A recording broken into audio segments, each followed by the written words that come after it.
The video games industry is one of the fastest growing industries in this country.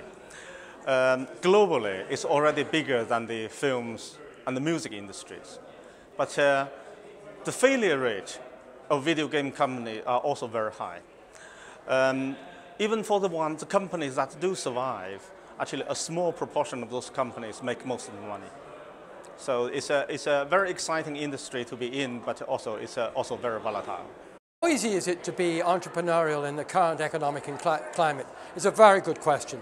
On the one hand, people want to conform in order to be like the other people in the hope of not losing their job or doing something wrong. On the other hand, you need to do something different in order to actually make yourself above the crowd. No longer is entrepreneurial just about being innovative to one group of customers, it's about innovative to multiple groups of customers at the same time.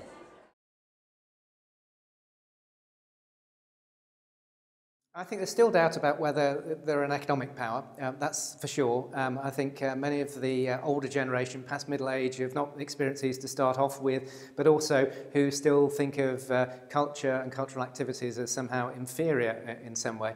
I think that's still an ask.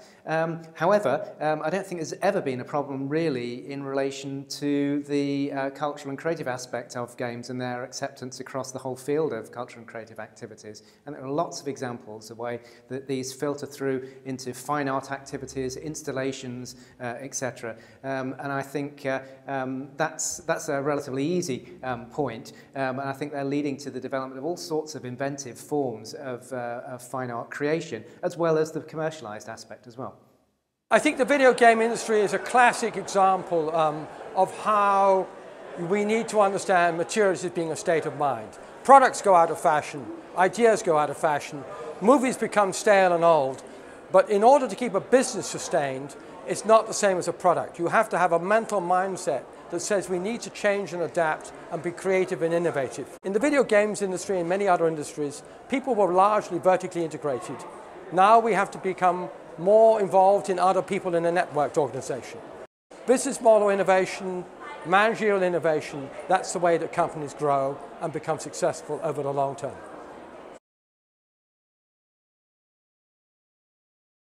We received research funding from the EPSRC and the ESRC to look at new economic models for digital games.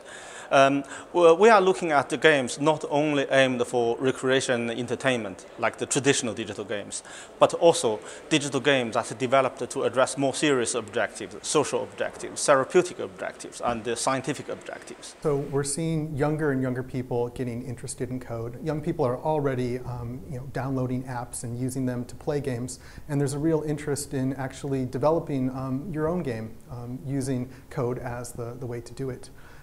Now, in computer games, there are game engines that people can use, which don't require very deep levels of programming, where young people can make computer games and then play them. So, we're seeing more and more of this as time goes on.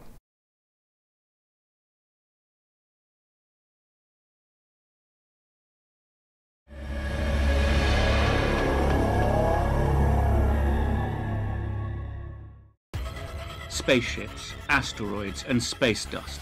Not the usual checklist to beat cancer.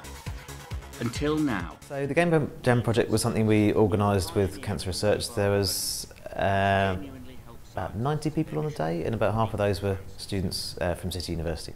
And the idea was that we wanted to use all the time that people spend playing games in actually doing something important. So the way that it works is that as you're flying through that asteroid field, when you navigate your ship to the left or the right to pick up more of the fuel that you're looking for, as you move left and right, those left and right movements actually show where the anomalies in the data are. They show where mutations are in the genome.